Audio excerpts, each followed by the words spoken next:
Solution of NCERT book. तो आज हम लोग देखते हैं solution of NCERT book class 9 chapter number 3। Chapter का नाम है एटम एंड मॉलिक्यूल्स। इससे पहले हम लोगों ने एनसीईआरटी के समरी देखा है। अब हम लोग देख रहे हैं सॉल्यूशन। हम सभी जानते हैं कि एनसीईआरटी के क्या वह क्वेश्चन हो, क्या वह समरी हो, क्या एनसीईआरटी के टेक्स्ट बुक हो, वहाँ से आपको डायरेक्ट क्वेश्चन उठा के पूछ देता है। अभी स्टेट एग्ज़ाम आने वाला है, उसका आपको 9th और 10th से पेपर 1 में क्वेश्चन आता है, उसको हम लोग कोशिश कर रहे हैं साइंस चैप्टर का रिकवर करने के लिए। तो आइए, अभी तक मेरे चैनल को सब्सक्राइब ना किए हैं तो मेरे चैनल का नाम है टू लर्न।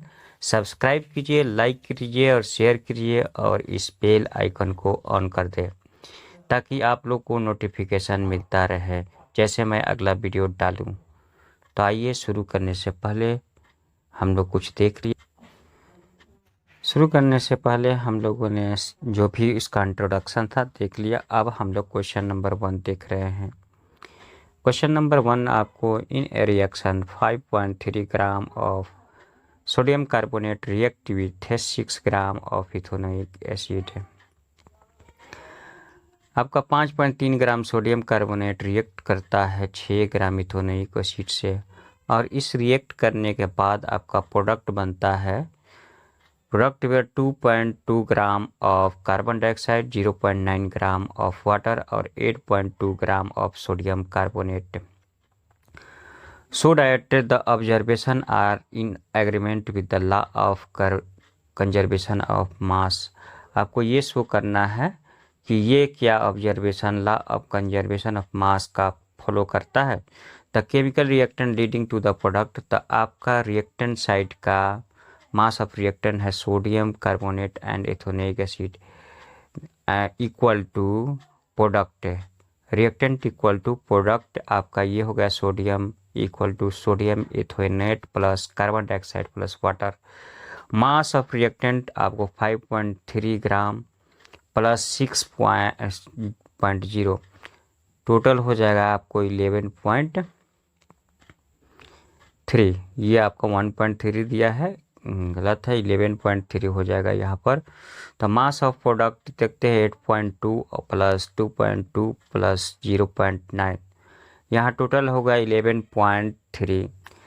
ये टोटल आपका mass of reactant equal to mass of product follow करता है। The reactant and product have the same mass, this means that there was no loss of mass during the reaction. इसका मतलब है कि reaction के समय आपका कोई मास का लॉस नहीं हुआ। Therefore the data is in agreement law of conservation, इसलिए आपका डाटा जो है लॉ ऑफ कंजर्वेशन को फॉलो करता है। आइए अगला क्वेश्चन देखते हैं। क्वेश्चन नंबर 2 देखते हैं। Hydrogen and oxygen combine in the ratio of 1:8 by the mass to form water. पानी को उत्पन्न करने के लिए हाइड्रोजन और ऑक्सीजन 1:8 रेशियो में कंबाइन होता है। What mass of oxygen gas would be required to reactant with 3 gram of hydrogen. 3 gram hydrogen को रिएक्ट करने में कितना ऑक्सीजन का मास लगता है। According to the available data का जो अवेलेबल है, mass of oxygen combined with 1 gram of hydrogen 8 gram equal to 8 gram. Mass of oxygen combined with 3 gram of hydrogen, so 8 gram by 1 into 3 gram. Total आपका mass of oxygen combine with 3 gram of hydrogen equal to 24 gram. इसको अच्छा से देख लीजिएगा अपने हिसाब से किस तरह से कैलकुलेशन है। आइए अगला क्वेश्चन देखते हैं। क्वेश्चन नंबर 3,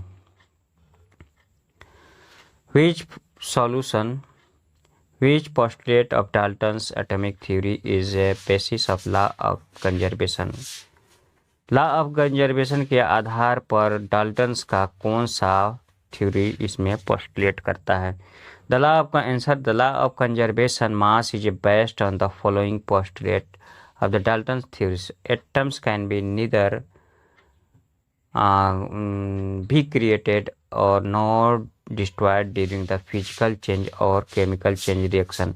एटम को ना तो हम लोग क्रिएट कर सकते हैं और ना उसको ख़त्म कर सकते हैं, आपको भौतिक, रसायन और केमिकल रिएक्शन के दौरान। अगला क्वेश्चन नंबर 4 देखते हैं। Which postulate of the Dalton theory, atomic theory can explain the law of definite proportion? Answer देखते हैं। The law of definite proportion is based on the following postulate of Dalton's atomic theory. All atoms of particle element are identical in every aspect.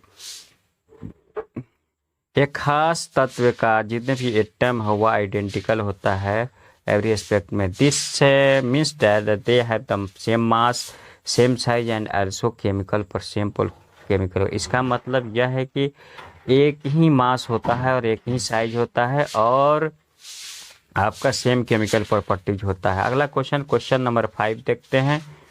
Define atomic mass unit. The atomic mass unit may be define as the mass of 1/12 of mass of one atom of a carbon taken as a 12 unit है। Carbon के atom के 1/12 भाग मास के आपका उसको 12 unit के form में लेते हैं, उसी को हम लोग क्या बोलते हैं, एटॉमिक मास यूनिट है। It is represented as 1 unit है। सिंपल ये बोलता है the mass of 1/12 of the mass of 1 atom of carbon.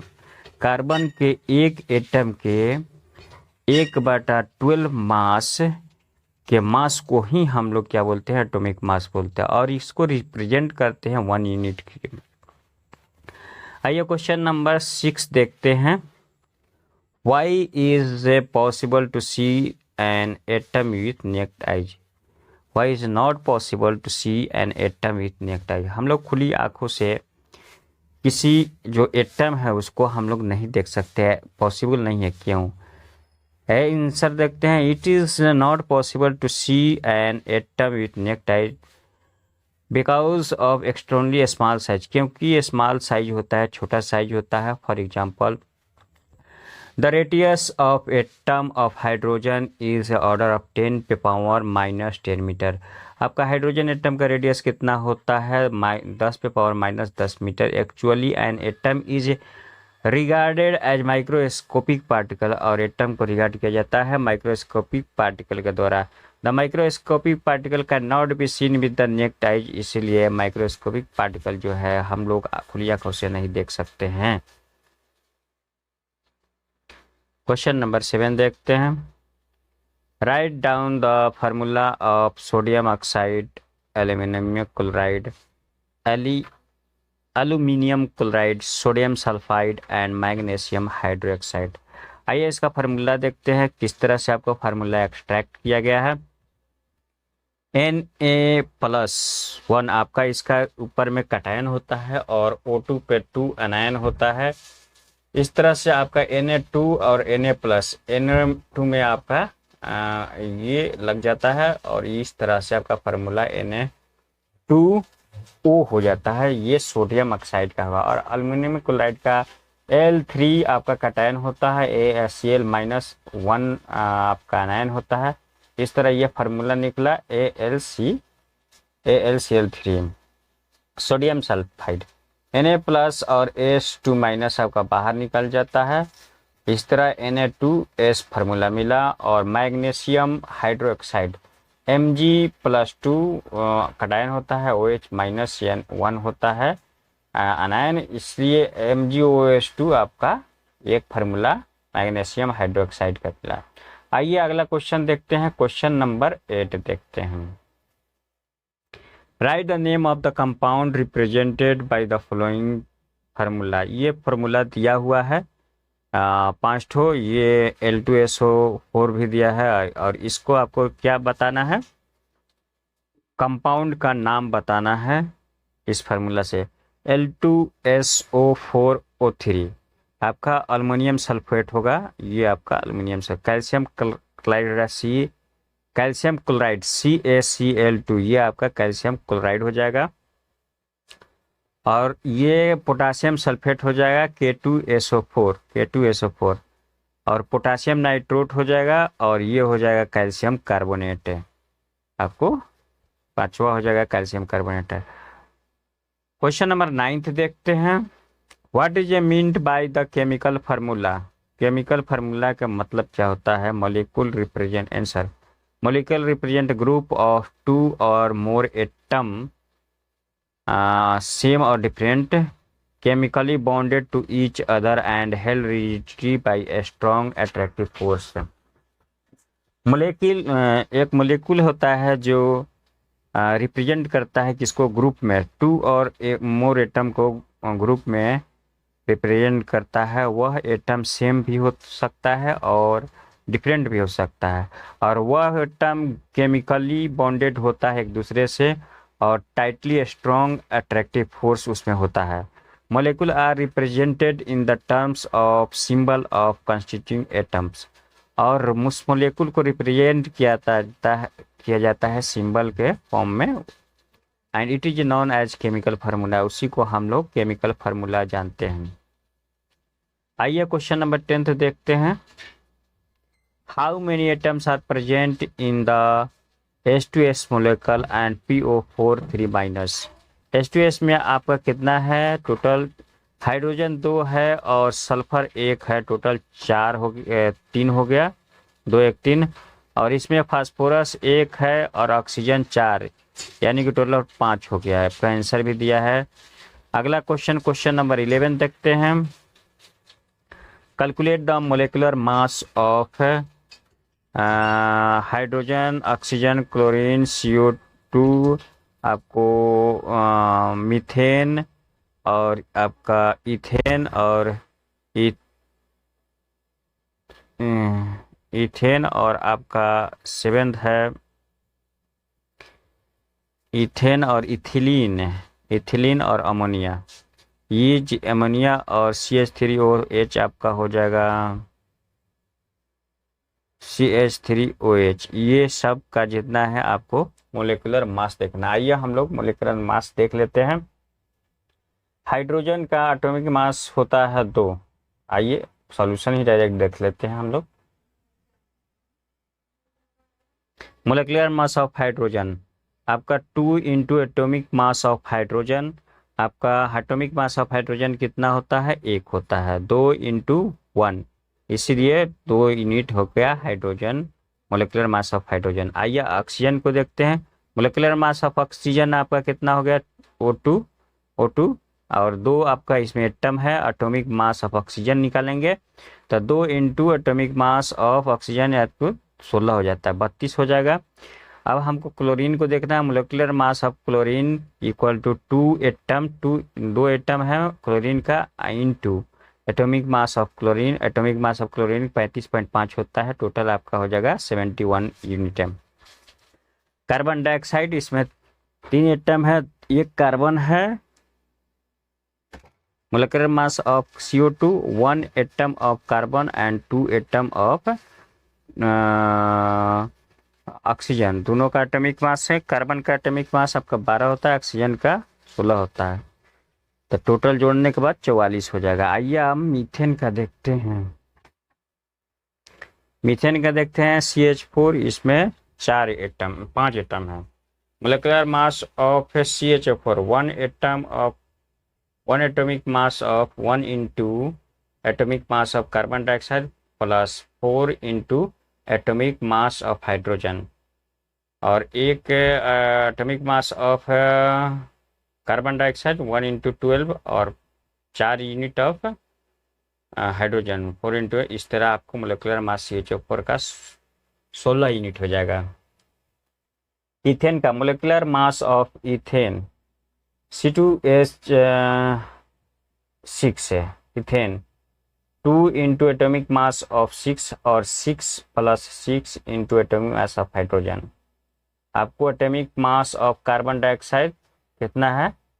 Carbon dioxide 2 है, 12, और 6 है आपका हाइड्रोजन, 6 इंटू 1, टोटल आपका 30 यूनिट हो जाएगा। इथिलीन का 2 कार्बन डाइऑक्साइड है। मोलेकुलर मास ऑफ C2H4 का देखते हैं। इथिलीन का जिसमें दो into atomic mass of carbon dioxide plus 4 atomic mass of hydrogen. 2 into atomic mass of carbon आपका कितना होगा 12 और 4 यूनिट हाइड्रोजन 28 हो गया।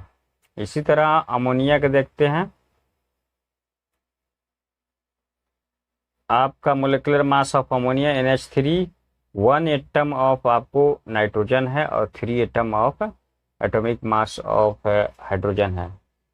तो आपको 1 इंटू 14 हो जाएगा क्योंकि नाइट्रोजन का एटॉमिक मास 14 होता है और 3 इंटू 1 आपको हाइड्रोजन का एटॉमिक मास 1 होता है। इस तरह आपका 70 यूनिट हो जाएगा।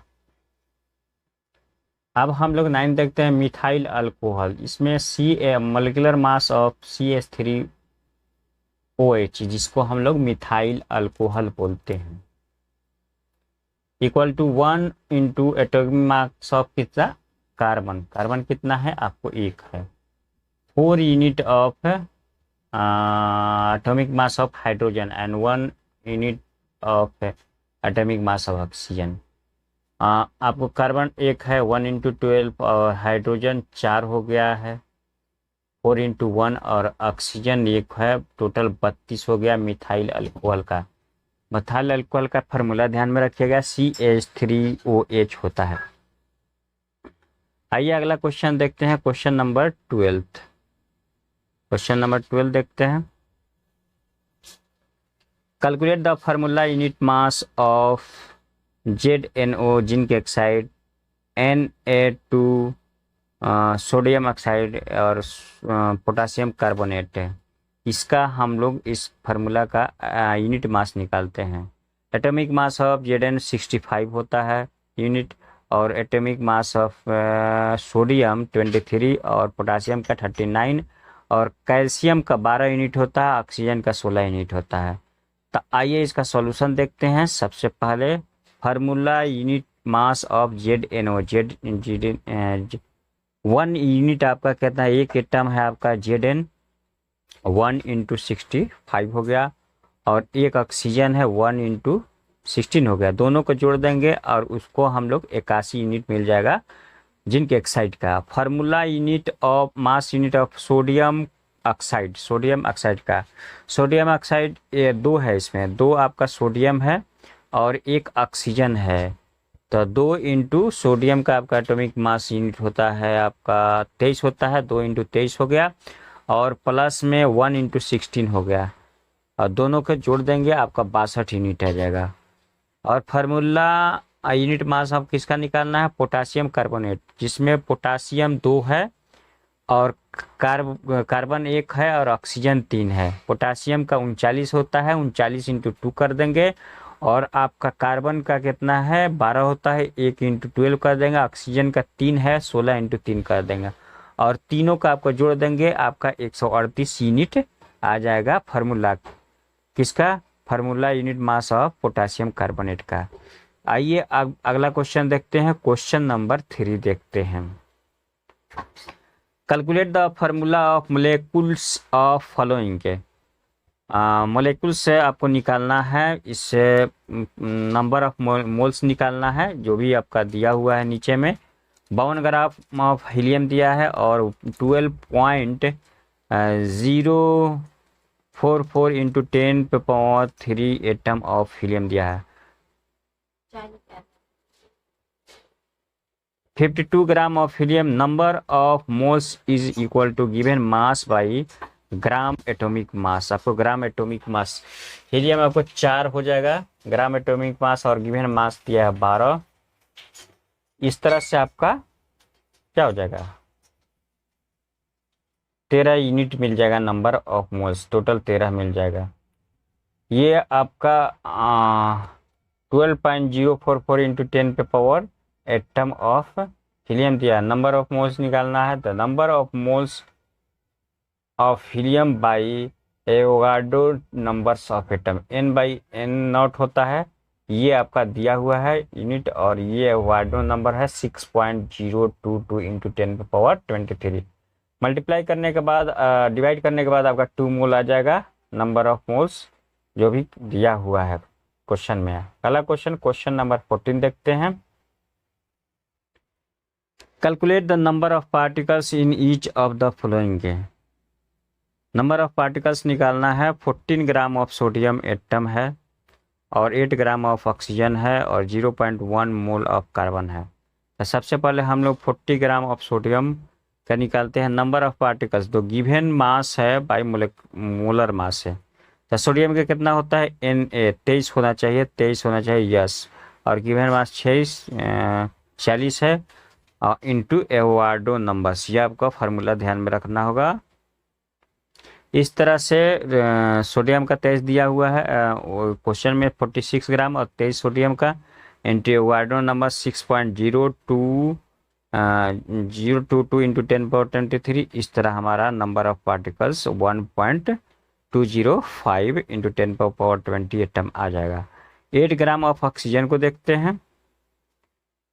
Number of particles equal to given mass of molar mass into Avogadro's number. तो 8 ग्राम आपका दिया हुआ है ऑक्सीजन और आपका मोलर मास ऑक्सीजन 2 ऑक्सीजन होता है, 2 इंटू 16 आपका 32 हो जाएगा इंटू 6.022 इंटू 10^23 एवोगाड्रो नंबर। इस तरह कैलकुलेशन के बाद आपको ये आंसर मिल जाएगा 1.51 इंटू 10^23 मोलिकुल्स है। क्वेश्चन नंबर 3 देखते हैं। 0.1 mole of carbon atom, 0.1 mole of carbon atom निकल, मोल दे दिया है आपका। तो given mass by molar mass equal to क्या हो जाएगा, मोल हो जाएगा, नंबर ऑफ मोल निकलता है। तो 0.1 और सीधे एवोगाड्रो नंबर से हमको मल्टीप्लाई कर देना है। इस तरह हमको 6.022 इंटू 10^22 आपका एटम नंबर ऑफ पार्टिकल्स आ जाएगा, कार्बन एटम का जो दिया हुआ मोल है। अगला क्वेश्चन नंबर 15 देखते हैं। If 1 mole of carbon weight 12 gram, 1 mole of carbon का आपका 12 ग्राम है, what is the mass in gram of 1 atom of carbon. एक एटम का क्या होता है, मोलर मास ऑफ कार्बन आपको 12 ग्राम दिया है और Avogadro number 6.022 into 10^23 atom of carbon है 12 ग्राम। इतना एटम है 12 ग्राम है, आपको 1 मोल इक्वल टू इतना। इसके लिए 1 एटम के निकालना है कार्बन का। तो 12 ग्राम इंटू 1 एटम बाई आपको 6.022 इंटू 10^23 एटम से भाग देने के बाद आपका ये कैलकुलेशन करने के बाद ये है 1.99 इंटू 10^-23 ग्राम, ये आपका आंसर हो गया। इस तरह आप लोग इसी सॉल्यूशन को अच्छे से समझ लीजिएगा। आइए अगला क्वेश्चन नंबर 16 देखते हैं। Which has more number of atom, इनमें से सबसे ज़्यादा किसके पास एटम होता है, ज़्यादा है। 100 ग्राम ऑफ सोडियम के पास है, 100 ग्राम ऑफ आयरन के पास है। आपका सोडियम का कितना हो जाए है, एटॉमिक मास ऑफ सोडियम 23 होता है और एटॉमिक मास ऑफ आयरन 56 होता है। तो 100 gram sodium, number of sodium given mass pi gram atomic mass, given mass कितना दिया है आपको 100 ग्राम बाई 23 और एवोगाड्रो नंबर से हम मल्टीप्लाई कर देंगे, नंबर ऑफ सोडियम एटम निकल जाएगा। ये ध्यान देना होगा, गिवन मास बाई जो क्वांटिटी का आपका सोडियम है जैसे जिसके लिए दिया गया उससे भाग देना है और एवोगाड्रो नंबर से गुना करने के बाद ही आपको नंबर ऑफ एटम निकलेगा, किसी भी एटम का हो तो, और ये आपका नंबर ऑफ मोल्स देगा। इस तरह से आपको 100/23 और इंटू 6.022 इंटू 10^23 इस तरह से आपका एटम ये मिल गया 2.618 इंटू 10^24 एटम। अब हम लोग देखते हैं 100 ग्राम ऑफ आयरन का number of atom, given mass आपका कितना दिया है 100 ग्राम और ये आपका टोटल फार्मूला हो गया number of mole into Avogadro numbers given mass by gram atomic mass into Avogadro numbers. Given mass और आपको आयरन का ग्राम एटॉमिक मास 56 gram into Avogadro number 6.022 into 10⁻23। इस तरह से आपका आंसर आ जाएगा 1.075 इंटू 10⁻23 नंबर ऑफ एटम। जाहिर सी बात है ये जो है सोडियम का मैक्सिमम हो गया है, ज़्यादा हो गया है, इसलिए आपका 100 ग्राम of sodium have more number of atoms. अगला क्वेश्चन नंबर, बस आज के लिए इतना ही, आज ख़त्म हो गया है। तो अभी तक मेरे चैनल को लाइक और सब्सक्राइब ना किए हैं तो मेरे चैनल को लाइक करें, सब्सक्राइब करें और शेयर करें। मेरा चैनल का नाम है आपका कूलर, ये अपना चैनल है, और इस बेल आइकन को ऑन कर दे ताकि आप लोग को नोटिफिकेशन मिलता रहे जैसे मैं अगला वीडियो डालूँ। आज के लिए इतना ही, थैंक यू।